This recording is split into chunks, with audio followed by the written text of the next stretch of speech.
Selamat pagi sahabat Bawaslu Gunung Kidul. Bertemu kembali di dialog dalam podcast Bawaslu Gunung Kidul. Saat ini kami bersama Ketua Bawaslu Kabupaten Gunung Kidul, Bapak Andang. Selamat Pak. Selamat pagi. Sehat nih Pak? Alhamdulillah sehat. Pada kesempatan ini kita mau berdiskusi atau bincang-bincang sedikit terkait mengawal hak pilih pemutaran daftar pemilih di Kabupaten Gunung Kidul itu sendiri. Selain itu, saat ini juga dalam berjalannya di PDPP itu di triwulan kedua di bulan Juni ini. Nanti untuk mempersiapkan bagaimana sih masyarakat itu sendiri mengerti terkait PDPP itu yang berjalan saat ini di triwulan kedua nanti. Untuk mengawali obrolan kita pagi hari ini, mohon Bapak untuk bisa menjelaskan untuk sederhananya untuk masyarakat apa sih PDPP itu sendiri atau pemutaran data pemilih berkelanjutan itu sendiri. Oke, jadi PDPP atau pemutakhiran data pemilih berkelanjutan ini sebenarnya kan programnya KPU. Jadi data pemilihnya harus selalu dipelihara ya, kevalidannya seperti itu. Nah, di Bawaslu ini tentu tidak melakukan PDPP-nya, tetapi kemudian melakukan pengawasan terhadap penyusunan PDPP tadi. Jadi kalau mau ditanya apa itu PDPP ya, PDPP adalah pemutakhiran data pemilih berkelanjutan yang dilaksanakan oleh KPU dan Bawaslu ini yang kemudian melakukan pengawasan. Nah, sedikit biar masyarakat juga tahu kenapa kemudian PDPP ini perlu diawasi di dalam pemutakhirannya seperti itu. Jadi perlu diketahui ya teman-teman sekalian, berkenaan dengan proses pemilu itu kan paling nggak ada 3 hal yang harus kita perhatikan, soal adanya peserta, kemudian adanya penyelenggara, kemudian adanya pemilih. Nah, peserta itu kan orang-orang yang mencalonkan untuk nanti duduk di dalam lembaga eksekutif maupun legislatif.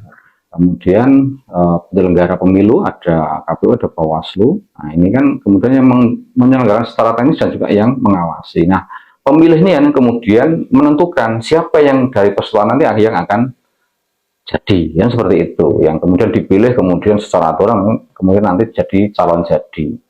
Nah, karena pemilih ini jadi faktor yang kemudian krusial untuk jadi penentu, tentu siapa yang jadi pemilih ini harus ditentukan ketentuannya. Nah, kalau soal ketentuan siapa yang harus jadi pemilih bisa dibaca di dalam undang-undang ya, ada 11 tahun dan sebagainya itu. Mungkin nanti kalau mau dikulik lebih lanjut monggo.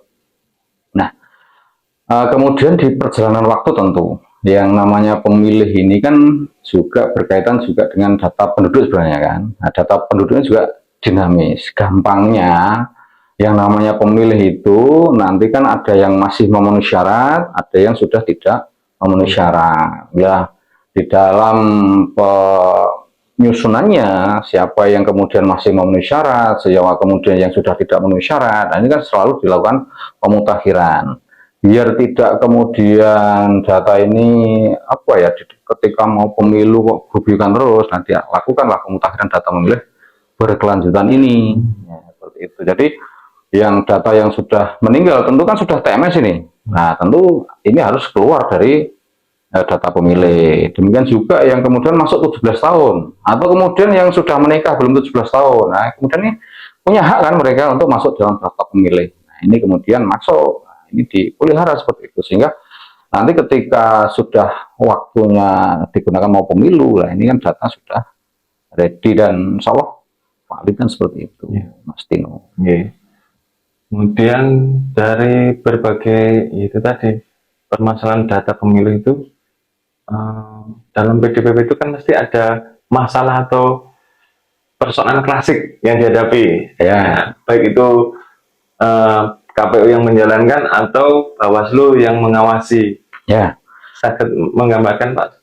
Ya, sedikit lah soal sebenarnya masalahnya memang masalah klasik ya Mas Tino. Jadi tadi sebenarnya 2 hal soal MS, jadi memenuhi syarat atau tidak memenuhi syarat. Iya. Nah, kadangkala ini kan masyarakat yang kemudian kurang care dengan data kependudukannya, ini kemudian menjadi hal yang tadi mengganggu soal kevalidan data pemilih. Contoh yang sudah meninggal tadi, ya. Kalau sudah meninggal kan harusnya kemudian tidak masuk dalam Iya. daftar pemilih. Tetapi karena tidak ada laporan dari yang bersangkutan, yang bersangkutan nggak bisa lapor ya, tapi Iya. keluarga, ya, keluarga yang bersangkutan ini yang meninggal, maksud saya itu kemudian tidak melaporkan, itu tentu karena data pemilihnya itu masih data penduduknya itu kan belum berubah ya, dia masih kalau di data Dukcapil mesti masih hidup.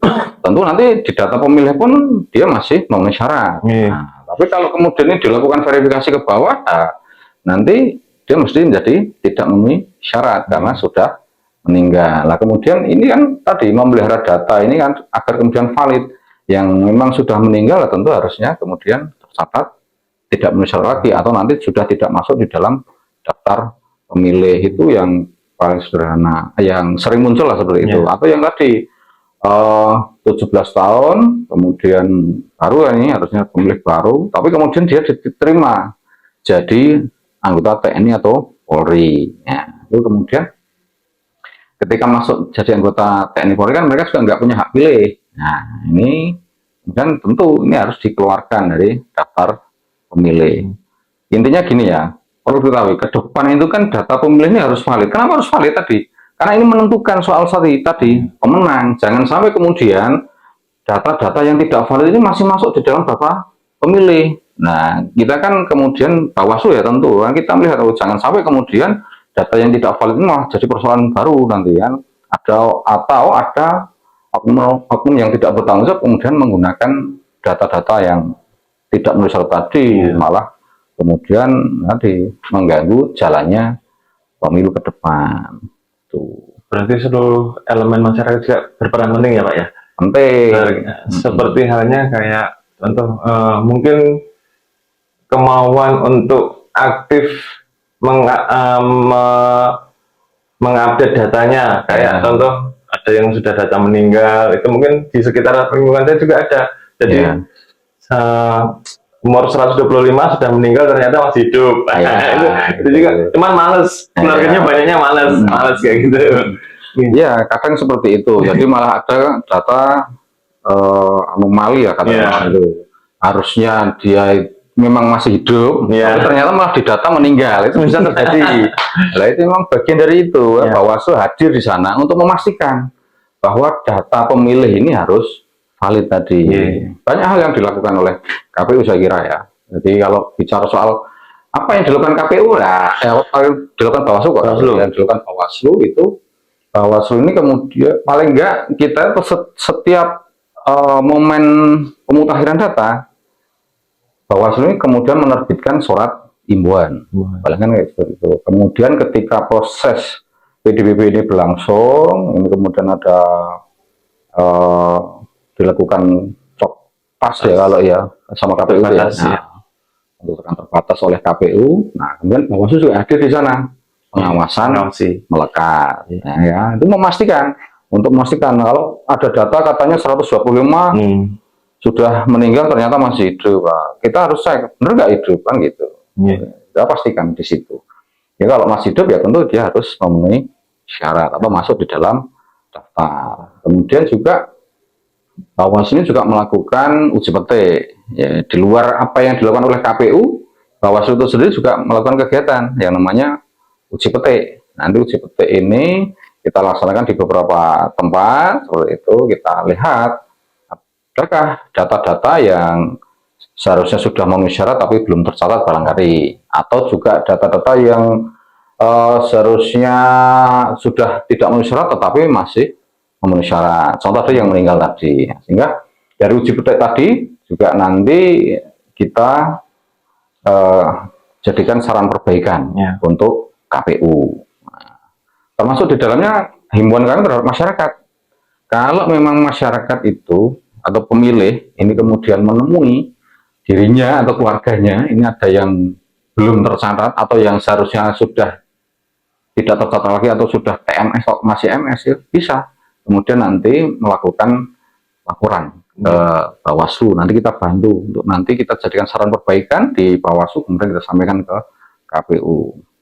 Atau juga bisa dilakukan dengan metodenya di KPU dengan cek DPT online kalau nggak salah, itu dicek di sana nanti masih terdaftar atau enggak seperti itu. Nah, kalau memang kurang sesuai dan sebagainya silahkan bisa nanti ke Bawaslu. Bawaslu juga buka posko Mas Timo. Jadi buka posko, kita nanti menampung keluhan-keluhan dari masyarakat berkenaan dengan pemutakhiran data pemilih. Gitu kira-kira Mas Tino. Itu tadi masuk dalam strategi atau bentuk yang dilakukan, bentuk kegiatan yang dilakukan oleh Bawaslu sendiri ya Pak? Iya. Nah, kemudian bisa nggak Pak, masanya untuk masyarakat umum apa sih yang bisa dilakukan? Ya mungkin kayak contoh satu tadi sudah ya Pak ya, dengan mengecek DPT online itu akses yang paling mudah itu bagaimana Pak untuk masyarakat sendiri, masyarakat umum? Ya paling enggak ini masyarakat ini care dengan data, utamanya data kependudukan tadi ya, karena ini kan saling bersinggungan ya, data penduduk ini kan kemudian digunakan nantinya jadi data awal untuk dilakukan pemutakhiran data pemilih. Seenggak-enggaknya kalau kemudian warga masyarakat ini care dengan data kependudukannya, itu nanti juga akan lebih memvalidkan lagi soal data pemilih di pemilu atau di pemilihan nantinya. Jadi contoh tadi, kalau meninggal ya kemudian segera diurus surat meninggalnya atau akta kematiannya di Dukcapil. Nanti kalau di Dukcapil sudah terbit akta kematian, tentu nanti ini akan sinkron dengan datanya KPU soal data pemilih, nanti akan TMS1 tidak akan keluar lagi, tidak muncul di data pemilih. Demikian juga yang tadi ada keluarganya yang masuk TNI Polri, sampaikan saja bahwa ini sudah jadi anggota TNI Polri, sudah dalam hal ini tidak punya hak pilih, tentu kemudian ini perlu diperbarui data. Jadi perbarui data ke Dukcapil ini penting karena ini akan terbaca oleh sistem ya, bahwa ini masih memenuhi syarat atau tidak. Jadi, itu paling enggak masyarakat care dengan data kependudukannya. Care dan aktif ya Pak? Oh iya. Aktif dan tidak ya itu gampang biasanya kan gitu. nanti gampang Iya, kan seperti itu ya. Harapan kami kan ini tidak kemudian masyarakat itu apa ya, bahasa Jawanya itu grup ya, kalau bahasa Indonesianya apa ini? Jadi tidak kemudian panik ketika pas pemilu saja, pas pemilu ternyata wah ini nggak masuk baru. Jadi dengan adanya PDPB ini harapan kita semua ya, termasuk di Bawaslu karena sebagai pengawas tadi, kita itu ya tadi masyarakat itu sudah sejak awal memang care dengan soal pemilih itu, dengan dia sudah bisa memastikan diri, bahwa saya ini kalau memang masih punya hak ya, itu ya, berarti saya memang masih jadi pemilih. Paling enggak kan seperti itu. Ya, itu tadi mungkin ternyata tidak hanya penyelenggara sendiri yang harus aktif, masyarakat pun lebih aktif lagi untuk data pribadinya sendiri dan care itu tadi untuk menjamin hak pilihnya sendiri atau orang sekitarnya. Nah, pada kesempatan ini mungkin Bapak bisa menyampaikan closing statement untuk pesan untuk masyarakat umum agar lebih istilahnya lebih aktif lagi atau lebih gimana?